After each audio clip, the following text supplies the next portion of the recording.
नमस्कार Jnanpith YouTube channel को मुझे स्वागत करुच्ची। आज आम आदर्श परीक्षा सरी जाइए आपण मैंने परीक्षा खातार लिखिदे आई कौ प्रश्न ठीक अच्छी कौ प्रश्न भूल अच्छे आप मन डाउट अच्छी आम अनअफिशियाली तो आसीन अफिशियाली गोटे आसो आंसर कि आम आगुरी आम अनअफिशियाली गोटे डिस्कसन करिया कहार केते मार्क रोचे आप कमेंट बॉक्स रे आम लिखि पठेबे। मो ये आंसर सहित मिलदेले यहाँ मुझे धरी सेट डी जार जहाँ अच्छी मिले एका सब सेट्र एका प्रश्न केवल नंबरिंगटा अलग था आप मिल पारे अलग सेट होते लास्ट मत कमेंट करिए कहार केते मार्क रोचे तापर आम गोटे आनी आनालीसीस करिया केते कटअफ ए वर्ष जाइपर 24 रे केते जाइथिला एवं 25 रे केते कटअफ जाइपर आम आनालीसीस करिया। एबे आम देखिया कौ प्रश्न ठीक कौ प्रश्न मो अनुसार मु तो 100% ठीक न मुझे 90% आम अनअफिशियाली ठीक उत्तर ही दिज्व गोटे दुटा जब कौटा गवर्नमेंट डाउट रहा है ये करेंगे ना अनअफिशियाली आम 100% दौचु आपको अनअफिशियाली आंसर की ठीक दिज्व। इंग्लिश पार्ट प्रथम जब आम आसिया 1 नंबर प्रश्नटी जो देखिया आम गोटे पासेजटे देसी से पासेजटी पढ़िया पासेजटी पढ़ी सारापर आम उत्तर दवा पासेजटी पढ़िया ना आम डायरेक्ट मुझे पढ़ी देजे आप पढ़ले आप तो सब जानीजे काटी सब देखिए कौ कौ उत्तरटा ठीक से डायरेक्ट उत्तर को आउजारी आमर हुई स्टेटमेंट इज नॉट ट्रू आम कौ स्टेटमेंटा आमर ठीक नुहे बोली ना ये हम ऑप्शन कौन हम ना ऑप्शन बी हम ठीक उत्तर।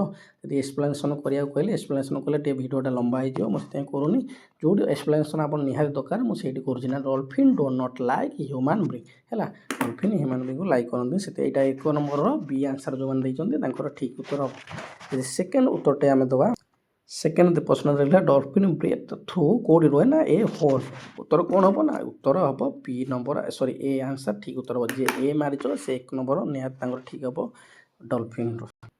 3 नंबर प्रश्नटा मुझे बारंबार पिला प्राक्ट कर अपोजिट वार्ड आम देखिए आम कोचिंग आम तो ऑनलाइन बैच स्टार्ट करनु आम ऑफलाइन दिया आदर्श कोचिंग सेंटर पर आम दिया आदर्श पिला आदर्श और नवोदय आम ज्ञानपीठ यूट्यूब चैनल अच्छी से आम तो ऑनलाइन दिए देखो यहाँ find the word of the passage opposite in the meaning of dry कौन हम हार्ड अपोजिट वर्ड हम हार्ड एक 3 नंबर ऑप्शन ए हम राइट आंसर।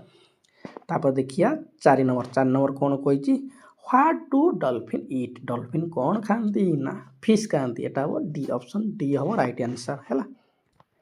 5 नंबर आपको गोटे बही आई पंचम श्रेणी बही जो पढ़ी थे आप राजू एंड द रोस्टर जो विषयटी पढ़ी थे 2 नंबर ना 3 नंबर विषयटा अच्छी यदि राजू एंड रोस्टर जो भल भाव पढ़ी ये प्रश्नटी से निहाती कर in the story Raju and the rooster what रसगोला are two men dash are the hen जो रसगोला जपरी आम मनीषपाई मुझे ये पढ़ेला बारंबार यहाँ बुझे जमी रसगोला देखले मनीष मानकर कौन नाड़ बाहरी जाए से हीपरी आम गोटे आसी जाए ना खाया इच्छा प्रकाश हो जाए से हे आमर गंजापाई आमर कौनटा दरकार गंजा कुकड़ापाई आम कौन था ना कक्रोच दरकार है सरपा से नाड़ बाहर से राजू लास्ट कौन राजू पापा आसिले ट्राए कले धरी पाइले जेजेमा आसिले माँ आसिले लास्ट राजू आईटा खर्च कर रोस्ट आनी कक्रोच आनी विषयटा पढ़ी थे भल भाव से जानते कक्रोच आनी से ऑप्शन सी हम राइट आंसर। 5 नंबर आम जब देखिए ऑप्शन सी हूँ राइट आंसर।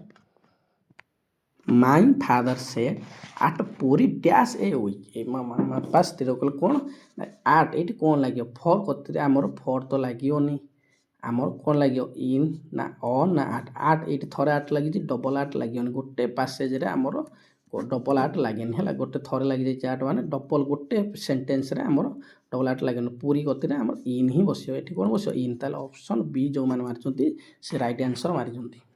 7 नंबर भी से आप गोटे पंचम श्रेणी इंग्लिश बहर there was a monkey for riser देखिए विषयटा पढ़ी ना द मंकी फॉर राइजर राइजरटा कौन राइजरटा मुझे बारंबार पढ़ेला कही राइजर गोटे पर्सन ना टाइगर ना प्लेस ना मंकी नानू कि टाइगर नानू ना कौन पर्सन भी नानू राइजर गोटे प्लेस ना गोटे स्थानर ना है प्लेस ना है गोटे स्थानर ना ये जी ऑप्शन सी मार्च राइट आंसर आपको बही पाठ पढ़ी पंचम श्रेणी बही जे भल भाव पढ़ी तो देयर जे monkey for riser here is riser is a place ना है प्लेस नाटा हम राइट आंसर हम।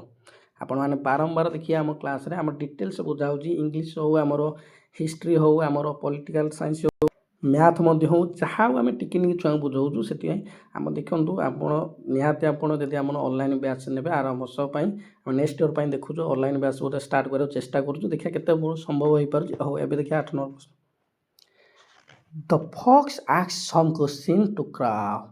One of the following does not come under the question. Can you dash me? ନା କ୍ୟାଚ୍ ମି ଏଇଟା ଆପଣ ମଧ୍ୟ ପଢ଼ିବେ। ଏଇଟା ଆପଣଙ୍କ ବହିକା ହେଇଛି, ଆପଣ ପଞ୍ଚମ ଶ୍ରେଣୀ ବୁକ୍ରୁ ଆଇଛି ଏ ବିଷୟ ପ୍ରଶ୍ନଟି। କ୍ୟାଚ୍ ଲାଇକ୍ ହେଲା, କ୍ୟାଚ୍ ଲାଇକ୍ ଏଇଟା ହେବ। 8 ନମ୍ବର ଆସିଆ, ସରି 9 number. The Kings doctor married to the young man who told the story for କ'ଣ ହେବ ହାଫ୍ ଆନ୍ ଆୱାର। ଏଇଟା ହେବ ଅପସନ୍ ଡି ହେବ ରାଇଟ୍ ଆନ୍ସର୍। ଯେ ଅପସନ୍ ଡି ମାର୍ଚ ସେ 1 ମାର୍କ ନିହାତି ପାଇବ। ତାପରେ ଦେଖିବା 10 ନମ୍ବର। 10 ନମ୍ବର କ'ଣ କହିଛି? It is not rain now dash it dash a lot of day ୟେଷ୍ଟରଡେ।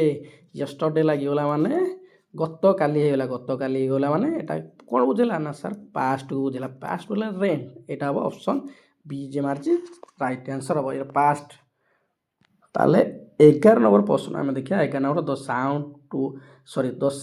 The sound of a bee is buzzing. ଏଇଟା ଅପସନ୍ ସି ହେବ ରାଇଟ୍ ଆନ୍ସର୍ ହେଲା, ଏଇଟା ଅପସନ୍ ଠିକ୍ ହେବ। ତାପରେ ଦେଖ find the currently spent word, ଆମର ଏଇଟା କ୍ୟାନ୍ ନଟ୍ ହେବ, ଏଇଟା ଅପସନ୍ ସି ହେବ ରାଇଟ୍ ଆନ୍ସର୍ ହେଲା, ଅପସନ୍ ସି ହେବ। 12 ନମ୍ବର ଅପସନ୍ ସି ହେବ ରାଇଟ୍ ଆନ୍ସର୍। ଏବେ ଆମେ ଦେଖିବା 13 ନମ୍ବର। 13 ନମ୍ବର କ'ଣ ଦେଇଛି? 13 number the books is very interesting to the read. ଆମେ ବହିଟି ପଢ଼ିବାକୁ ଭାରି ବହୁତ ଭଲ ଲାଗିଲା, ମଜା ଲାଗିଲା ବହିଟି ପଢ଼ିବାକୁ। Find the noun in the sentence.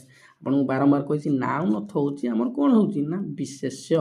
ତାହେଲେ ଏଇ ବିଶେଷ୍ୟ କିଏ ହେଇଗଲା? ଆମେ ଯଦି ଓଡ଼ିଆରେ ମଧ୍ୟ କହିବା ଏଇ ଯେଉଁ ସେଣ୍ଟେନ୍ସଟାରେ ଏଇ ପଦଟାରେ ଆମର ବିଶେଷ୍ୟ ହେଉଛି କିଏ ନା ବିଶେଷ୍ୟ ହେଉଛି ବୁକ୍ ହେବ। ଇଣ୍ଟରେଷ୍ଟ କେବେ ହେବନି, ରିଡ୍ ତ ହେବନି, ଭେରି ହେବନି, ଭେରି ସର୍ବନାମ ଆମର ବିଶେଷଣ ହେଇଯାଉଛି ଆମର ଭେଟା ହେଲା ଟେଷ୍ଟିଂ। ତାପରେ ଆମର ବୁକ୍ ହେଉଛି କେବଳ ଗୋଟିଏ ରହିଲା ବିଶେଷ, ନାଉନ୍ ହେଉଛି ବୁକ୍। ତାହେଲେ ଅପସନ୍ ସି ଯେ ମାରିଛନ୍ତି ତାଙ୍କର ହେଉଛି ରାଇଟ୍ ଆନ୍ସର୍। ଏଇଟା ମଧ୍ୟ ଆପଣଙ୍କର ଆସିଯାଇଛି ବହିରୁ। Who is the story a mug of Mahatma said we did not buy the mug sir. ଏଇଟା କିଏ ନା ଦ ହେଡ଼ମାଷ୍ଟର। ଏଇଟା କିଛି ବୁଝା ନାହିଁ, ଏଇଟା ଆପଣ ଷ୍ଟୋରି ବହିରୁ ଆଇଛି ଆପଣଙ୍କର। ଏଇଟା କ'ଣ ବୁଝିବେ? ଏଇଟା ତ ପଢ଼ିଥିବ ସେ ଜାଣିଥିବ। Find the current sentence. Find the current sentence କ'ଣ ହେବ? ଆମକୁ ଏଇଟା ଉତ୍ତର ଠିକ୍ ଲେଖିବାକୁ ପଡ଼ିବ। କେଉଁଟା ହେବ ନା father asked Pintu did you eat the banana. ଏଇଟା ବି ସେଇ ଆମର କେଉଁ ବିଷୟର? ସେଇ ପଞ୍ଚମ ଶ୍ରେଣୀ ଇଂଲିଶ ବହିରୁ, ସବୁ ପଞ୍ଚମ ଶ୍ରେଣୀ ଇଂଲିଶ ବହିରୁ। ତା ବାହାରୁ କିଛି ପ୍ରଶ୍ନ ଆସିନି, ଗୋଟେ ଦୁଇଟା ଯଦି ଆମର ଗ୍ରାମାର ଆସିଥାଏ ପାର୍ଟ, ସବୁ ନହେଲେ ଆପଣଙ୍କ ସେ ବହି ପାର୍ଟ ଅଛି। Father asked Pintu did you eat the banana ହେବନି, ଏଇଟା option C. Father asked Pintu did you eat the banana, option C ହେବ ରାଇଟ୍ ଆନ୍ସର୍। 15। ଏବେ ଦେଖିବା 16 ନମ୍ବର ପ୍ରଶ୍ନ। 16 ନମ୍ବର ଆମର ଗଣିତ ପାଠ ଆସିଗଲା ନା 15ଟି କଲମ ଓ 8ଟି ପେନ୍ସିଲ୍ର ମୂଲ୍ୟ ମିଶି ଆମର 228 ଟଙ୍କା ଏବଂ 15ଟି ପେନ୍ସିଲ୍ ଓ 8ଟି କଲମର ମୂଲ୍ୟ ମିଶି 180 ଟଙ୍କା ହେଲେ ଗୋଟିଏ କଲମ ଗୋଟିଏ ପେନ୍ସିଲ୍ର ମୂଲ୍ୟ ମିଶି କେତେ ଟଙ୍କା ହେବ? ନା ସାର୍ କେତେ ଟଙ୍କା ହେବ? ନା ସାର୍ ଏଇଟା ପଇସା କରି ଏଇଟା 18 ଟଙ୍କା ହେବ। ଅପସନ୍ ଡି ହେବ ରାଇଟ୍ ଆନ୍ସର୍। କେତେ ହେବ ନା 18 ଟଙ୍କା ହେବ। ତାପରେ 17 ନମ୍ବର ପ୍ରଶ୍ନ ଦେଖିବା। ଯଦି 17 ନମ୍ବର ପ୍ରଶ୍ନ 8ର 1/4 8ର 3/4 ଠାରୁ କେତେ କମ୍ ବା କେତେ ବେଶୀ ହେବ? ନା ସାର୍ 4 କମ୍ ହେବ। ମୁଁ ଏଠି ପୁରା ଏକ୍ସପ୍ଲେନେସନ୍ କରି ବୁଝେଇବାକୁ ଟାଇମ୍ ନାହିଁ, ସେଥିପାଇଁ ମୁଁ ଖାଲି ଉତ୍ତରଟି କହିଦେଉଛି। ସେଥିପାଇଁ ମୁଁ ଡାଇରେକ୍ଟ ଉତ୍ତର କହୁଛି, ଆପଣ ଖାଲି ଉତ୍ତରଟି ଆପଣ ଖାତାରେ ମିଳେଇ ପାରିବେ, ଆପଣ ଯାହା ମାରିକି ଆଇଛନ୍ତି ହେଲା। ଏଇଟା ଅପସନ୍ ଏ ରାଇଟ୍ ଆନ୍ସର୍ ହେବ। ଦେଖ 18 ନମ୍ବର। ଏକ ଅଫିସର ଦୈନିକ କେତେ ହେଲା? ଗୋଟେ ଅଫିସରେ ଯଦି ଆମେ ଦୈନିକ 10 PM ରୁ 4 PM ପର୍ଯ୍ୟନ୍ତ ଖୋଲା ରହେ, ଯଦି ଚା ପାନ ବିରତି ପାଇଁ 30 ମିନିଟ୍ ହୁଏ, ତ ଅଫିସର ଦୈନିକ କାର୍ଯ୍ୟ ସମୟ କେତେ? ଆମେ ଯଦି ହିସାବ କରିଦେବା 10ରୁ 4, 4ରୁ ଅଧଘଣ୍ଟା ପଳେଇଲା କେଉଁଠି ନା ଧର ବ୍ରେକ୍ ନେଇଗଲେ, ଖାଇବା ପିଇବା ସବୁ ହେଇଗଲେ, ଆମର ଏଠି ହେଇଯିବ 5 ଘଣ୍ଟା 30 ମିନିଟ୍ ହେଇଯିବ। କେତେ ହେବ? ଅପସନ୍ ବି ହେବ ରାଇଟ୍ ଆନ୍ସର୍। ଆମର କେତେ ହେବ ନା 5 ଘଣ୍ଟା 30 ମିନିଟ୍ ହେବ ରାଇଟ୍ ଆନ୍ସର୍। ଏବେ ଦେଖିବା ତତ୍ତ୍ୱଚିତ୍ରରେ ଏ ବିନ୍ଦୁରେ ଥିବା ସମୁଦାୟ କୋଣ କେତେ ହେଉଛି? ଏ ବିନ୍ଦୁରେ ଆମେ ଯଦି ସମୁଦାୟ କୋଣ ଦେଖିବା 2, 3, 4, 5, 6, 7, ଏଇଠି 6ଟି ହେବ। ଆମର 6ଟି କୋଣ ହେବ। ତାହେଲେ ଅପସନ୍ ଡି ହେବ ରାଇଟ୍ ଆନ୍ସର୍। ଏଠି କେତେ ହେବ ନା ସାର୍ 6ଟି ହେବ କୋଣ। ଆପଣମାନେ ଗଣିପାରିବେ, ନିଜେ ଦେଖିପାରିବେ ମଧ୍ୟ ଏବଂ ଗଣିପାରିବେ ମଧ୍ୟ କେତୋଟି ହେବ ନା ସାର୍ 6ଟି କୋଣ ହେବ ହେଲା। ଆମେ ଯଦି ଦେଖିବା 20 ନମ୍ବର ପ୍ରଶ୍ନଟି, ଏକ ତ୍ରିଭୁଜର ସ୍ଥୂଳ କୋଣର ସଂଖ୍ୟା ସର୍ବନିମ୍ନ କେତୋଟି ହେବ? ସ୍ଥୂଳ କୋଣ ଆମେ ଜାଣିଛେ 90ରୁ କମ୍, 90ରୁ କମ୍ ହେଲେ 3ଟି। ଆମେ ଯଦି ଦେଖିବା ଟୋଟାଲ୍ ତ୍ରିଭୁଜ କେତେ ଡିଗ୍ରୀ ସମଷ୍ଟି ହେଉଛି ଆମର ସାର୍ 180 ଡିଗ୍ରୀ। ତାହେଲେ ଇଏ ହେବ କେତୋଟି? ତାହେଲେ ସାର୍ 3ଟି କୋଣ। ଅପସନ୍ ଏ ହେବ ରାଇଟ୍ ଆନ୍ସର୍। ଅପସନ୍ ଏ ହେବ ରାଇଟ୍ ଆନ୍ସର୍। ତାହେଲେ ଦେଖିବା 21 ନମ୍ବର ପ୍ରଶ୍ନ। 21 ନମ୍ବର ପ୍ରଶ୍ନ କ'ଣ? ଦତ୍ତ ଚିତ୍ରରେ ଏ ଓ ବି ଯଥାକ୍ରମେ ବୃତ୍ତଦ୍ୱୟର କେନ୍ଦ୍ର ଦେଲେ ବୃତ୍ତଦ୍ୱୟର ବ୍ୟାସାର୍ଦ୍ଧ କେଉଁଟା ହେବ? ନା ସାର୍ ବ୍ୟାସାର୍ଦ୍ଧ ଦେଖିପାରୁଥିବ କେଉଁଟା ହେବ ନା AC ହେବ, ଏ ଆଉ ସି ଆଉ କିଏ ହେବ ডি ଆଉ বি ଏଇଟା ହେବ 21 ନମ୍ବର ଏ ଉତ୍ତର ରାଇଟ୍ ଆନ୍ସର୍ ହେବ ହେଲା। ତାପରେ ଏବେ ଦେଖିବା ଆମେ ଏକ ଆୟତ ଚିତ୍ର ଏକ ବର୍ଗ ଚିତ୍ର ପ୍ରତିସମ ଅକ୍ଷ ସମସ୍ତ ସଂଖ୍ୟାର ପ୍ରତିସମ ଅକ୍ଷ ସଂଖ୍ୟାର ଅନ୍ତର କେତେ ନା ସାର୍ 2 ହେବ। ଏଇଟା ଆମର କ'ଣ ହେବ ନା ଅପସନ୍ ଡି ହେବ। ଦୁଇଟା ଆପଣ ନିଜେ କରିକି ମଧ୍ୟ ଦେଖିପାରିବେ। ଆଉ କରିକି ଦେଖିବାକୁ ଟାଇମ୍ ନାହିଁ ମାନେ ଏକ୍ସପ୍ଲାନେସନ୍ କରିବାକୁ, ଆପଣ ଖାଲି ଉତ୍ତରଟି ମିଳେଇ ଦିଅନ୍ତୁ କେଉଁଟା ଠିକ୍ ହେଉଛି ଆପଣଙ୍କର। ଆଉ ଶେଷରେ କେତେ ମାର୍କ ହେଉଛି ଆମକୁ ଜଣାନ୍ତୁ କମେଣ୍ଟ ବକ୍ସ। 23 ନମ୍ବର ପ୍ରଶ୍ନ ଯଦି ଦେଖିବା ଏକ ଲୁଡୁ ଗୋଟିର ଏକ ପାର୍ଶ୍ୱରେ ଥିବା ବିନ୍ଦୁ ସଂଖ୍ୟା 2 ହେଲେ ଏହାର ବିପରୀତ ପାର୍ଶ୍ୱରେ କେତେ ରହିବ? ତାର ବିପରୀତ ପାର୍ଶ୍ୱରେ 5 ରହିବ ହେଲା। 5 ରହିବ। ଅପସନ୍ ଏ ହେବ ରାଇଟ୍ ଆନ୍ସର୍।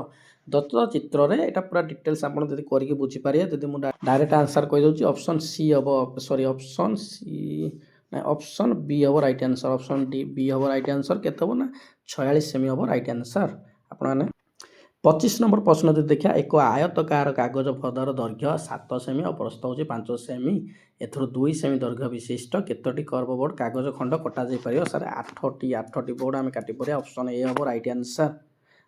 ଏବେ ଦେଖିବା 0, 2, 3, 4 ଅଙ୍କ ଗୁଡ଼ିକୁ ଆମେ କ'ଣ କରିବା? ଅଙ୍କ ଗୁଡ଼ିକ ଥରେ ମାତ୍ର ବ୍ୟବହାର କରି ସର୍ବାଧିକ କେତୋଟି 4 ଅଙ୍କ ବିଶିଷ୍ଟ ସଂଖ୍ୟା ନିରୂପଣ କରାଯାଇପାରିବ? ସାର୍ କେତୋଟି କରାଯାଇପାରିବ ନା ସାର୍ 18ଟି କରାଯାଇପାରିବ ହେଲା। 0, 2, 3 ଓ 4 ଅଙ୍କ ଗୁଡ଼ିକୁ ଥରେ ମାତ୍ର ବ୍ୟବହାର କରି ସର୍ବାଧିକ କେତୋଟି 4 ଅଙ୍କ ବିଶିଷ୍ଟ ସଂଖ୍ୟା ନିରୂପଣ କରାଯାଇପାରିବ? ନା ସାର୍ 18ଟି ହେବ ଆମର ରାଇଟ୍ ଆନ୍ସର୍। 24ର ଆମେ ଯଦି 24ର ସମସ୍ତ ଗୁଣନୀୟକମାନଙ୍କର ସମଷ୍ଟି କେତେ ହେବ? ସାର୍ 24ର ସମସ୍ତ ଗୁଣନୀୟକମାନଙ୍କର ସମଷ୍ଟି 60 ହେବ। ଆଉ କେତେ ହେବ? ଏଇଟା ହେବ 60। 1ରୁ 15 1ରୁ 50 ମଧ୍ୟରେ କେତୋଟି ମୌଳିକ ସଂଖ୍ୟା ଅଛି? 1ରୁ 50 ମଧ୍ୟରେ ଆମର କେତୋଟି ମୌଳିକ ସଂଖ୍ୟା ଅଛି? ନା ଆମର ସାର୍ 15ଟି ମୌଳିକ ସଂଖ୍ୟା ଅଛି। ଅପସନ୍ ସି ହେବ ରାଇଟ୍ ଆନ୍ସର୍। ଏଠିକି ମାରନ୍ତୁ ଅପସନ୍ ସି ହେବ ରାଇଟ୍ ଆନ୍ସର୍। ଯଦି ଦେଖିବା 29 ନମ୍ବର କେଉଁ କ୍ଷୁଦ୍ରତମ ସଂଖ୍ୟାକୁ 12, 16 ଓ 20 ଦ୍ୱାରା ଭାଗ କଲେ ପ୍ରତ୍ୟେକ କ୍ଷେତ୍ରର ଭାଗଶେଷ 2 ରହିବ? ତାହେଲେ କେତେ କ୍ଷେତ୍ର ରହିବ? ଭାଗଶେଷ ଆମର କେତେ ରହୁଛି ନା ସାର୍ 2 ରହିବ। ସାର୍ କେଉଁଟାକୁ କଲେ ଆମର ରହିବ ନା ସାର୍ 282। ଅପସନ୍ ଡି ହେବ ତ ଠିକ୍ ଉତ୍ତର। ଏଇଟାର ଅପସନ୍ ଡି ହେବ ଠିକ୍ ଉତ୍ତର। ଏବେ ଦେଖିବା ଆମେ 30 ନମ୍ବର ଏଇଠୁ ସରିଯାଉଛି ଆମର କ'ଣ ସରିଗଲା ଇଂଲିଶ ଏବଂ କ'ଣ ସରିଗଲା ଇଂଲିଶ ଆମର ଆଉ ଗଣିତ ସରିଯାଉଛି। ଆମର ଏଠି କେତେ ରହିବ ନା ଏଇଟା ଦେଖ ପ୍ରଶ୍ନ ଦେଖ 2 ଅଙ୍କ 3 ଅଙ୍କ ବା 4 ଅଙ୍କ ବିଶିଷ୍ଟ ବୃହତ୍ତମ ସଂଖ୍ୟାମାନଙ୍କର ଯୋଗଫଳ 3 ଅଙ୍କ ଓ 4 ଅଙ୍କ ଓ 5 ଅଙ୍କ ବିଶିଷ୍ଟ କ୍ଷୁଦ୍ରତମ ସଂଖ୍ୟାମାନଙ୍କର ଯୋଗଫଳ ଠାରୁ କେତେ କମ୍ ବା ବେଶୀ ହେବ? ସାର୍ ଏଇଟା କେତେ କମ୍ ହେବ ନା 3 କମ୍ ହେବ। ବେଶୀ ହେବ କେତେ? 3 ଲେସ୍ 3 ହେବ। ତାହେଲେ ଆମର ଏବେ ସରିଯାଇଛି। ଆପଣମାନେ ଦେଖିପାରିବେ ବିଜ୍ଞାନ ଆଉ କ'ଣ ରହିଲା ନା ସାମାଜିକ ବିଜ୍ଞାନ ରହିଲା। ଆମର ଜିକେ ପାର୍ଟ କ'ଣ ରହିଲା? ଆମର ସରିଗଲା କ'ଣ? ଇଂଲିଶ ସରିଗଲା। ଇଂଲିଶ 15ଟି ପ୍ରଶ୍ନ ଏବଂ ମ୍ୟାଥ୍ 15ଟି ପ୍ରଶ୍ନ। ପୁରା ଏ ବର୍ଷ ପୁରା ଇଜି ଆଇଛି। କଟ ମଧ୍ୟ ବୋଧେ ଅଧିକ ଯାଇପାରେ। ଦେଖିବା ଏବେ ଆମେ ବିଜ୍ଞାନ ପାର୍ଟକୁ ଯିବା। ବିଜ୍ଞାନ ପାର୍ଟର କେଉଁ ଉତ୍ତରଟା? 31 ନମ୍ବର ଜୈବିକ ଅଂଶର ପ୍ରୟୋଗ ଦ୍ୱାରା ମୁଖ୍ୟତଃ କେଉଁ ରୋଗର ପ୍ରସାର ହେବାର ଆଶଙ୍କା ଅଛି? ଏଇଟା ଅପସନ୍ ଏ ହେବ ଆନାକ୍ତା ହେବ। ଏଇଟା ଠିକ୍ ଉତ୍ତର ହେବ। ତାପରେ ରେଫ୍ରିଜରେଟର ବାହାରୁଥିବାର କେଉଁ ଗ୍ୟାସ୍ ବାୟୁକୁ ଦୂଷିତ କରିଅଛି? ନା କ୍ଲୋରୋଫ୍ଲୋରୋକାର୍ବନ୍ କାର୍ବନ ହେଉଛି। ଏଇଟା ଉତ୍ତର ଠିକ୍ ହେବ। 32ର ଡି ଅପସନ୍ ଠିକ୍ ହେବ। ଆମେ ଯଦି ଦେଖିବା 33 କେଉଁ ଉଦ୍ଭିଦର ମୂଳରେ ଥିବା ଗ୍ରନ୍ଥଟି ଏକ ପ୍ରକାର ବୀଜାଣୁ ବା ବାୟୁମଣ୍ଡଳକୁ ଯବକ୍ଷାରଜାନକୁ ଦେଇ ସଞ୍ଚିତ କରିଥାଏ? ନା ସାର୍ କିଏ? ସାର୍ ମୁଗ, ବିରି, ହରଡ଼। ତାହେଲେ ଅପସନ୍ କ'ଣ ହେବ? ଅପସନ୍ ଡି ହେବ 2, 3I ଆଉ IV ହେବ। ଅପସନ୍ 3 ହେବ ଠିକ୍ ଉତ୍ତର। ମନୁଷ୍ୟ କେଉଁ ରୋଗରେ ଆକ୍ରାନ୍ତ ହେଲେ ଦେହରେ ପାଣି ଜମିଯାଏ ବା ଗୋଡ଼ ହାତ ଫୁଲିଯାଏ? ତାହେଲେ କିଏ? ବେରି। ଅପସନ୍ ଡି ହେବ ରାଇଟ୍ ଆନ୍ସର୍ ହେଲା। ସାପ ବିଷାକ୍ତ ଦାଉରୁ ରକ୍ଷା ପାଇବା ପାଇଁ କେଉଁ ସର୍ପ ବିଷ ନିରୋଧକ ଇଞ୍ଜେକ୍ସନ୍ ରୋଗୀଙ୍କୁ ଦିଆଯାଏ? ଯଦି ସାପ କାମୁଡ଼ି ଦିଆଯାଏ ASB ଦିଆଯାଇଥାଏ ହେଲା। ଇଞ୍ଜେକ୍ସନ୍ ନାଁ ହେଉଛି କ'ଣ? ASB ଦିଆଯାଇଥାଏ। ରକେଟ୍ ବାଣ ଥିବା ବାରୁଦର କେଉଁ ଶକ୍ତି ଥାଏ? ନା ସାର୍ ରାସାୟନିକ ଶକ୍ତି ଥାଏ। ଅପସନ୍ ଡି ହେବ ଏଟା ରାଇଟ୍ ଆନ୍ସର୍। 37 ନମ୍ବର ଯଦି ଆମେ ଦେଖିବା ଘର କାନ୍ଥରେ ଚୂନ ପାଣି ଓ ଲେପିଲେ ବାୟୁମଣ୍ଡଳ କେଉଁ ଗ୍ୟାସ୍ ସହିତ ମିଶି କିଛି ସମୟରେ ଧଳା ହୋଇଥାଏ? ନା ଅଙ୍ଗାରକାମ୍ଳ ମିଶିଲେ ହେଲା। ତାପରେ ଦେଖିବା 38 ନମ୍ବର ନିମ୍ନଲିଖିତ ମଧ୍ୟରୁ କେଉଁଠି ହେଲେ ଆଲୁମିନିୟମ୍ ମିଳିଥାଏ? କେଉଁଟା ନା ବକ୍ସାଇଟ୍ରେ ଆଲୁମିନିୟମ୍ ମିଳିଥାଏ। ମନୁଷ୍ୟ ଶରୀରର ସାଧାରଣ ତାପମାତ୍ରା କେତେ ଥାଏ? ଯଦି ସାଧାରଣ ତାପମାତ୍ରା ଫେରେଟ୍ ଦେଇଯାଏ ଆମର ଯଦି ସେଲସିୟସ୍ ଦେଇନି ସେଲସିୟସ୍ 37 ହେଲେ 98.40 ହେଲା। 98.40 40 ନୁହେଁ 4 ହେବ। ହେଲା ଅପସନ୍ ବି ହେବ ରାଇଟ୍ ଆନ୍ସର୍। ଧନୁଷ୍ଠାଙ୍କ ରୋଗର ଆମର 40 ନମ୍ବର ହେଉଛି ଧନୁଷ୍ଠାଙ୍କ ରୋଗର ବୀଜାଣୁ କେଉଁଠାରେ ରହିଥାଏ? ନା ସାର୍ ମାଟିରେ ରହିଥାଏ।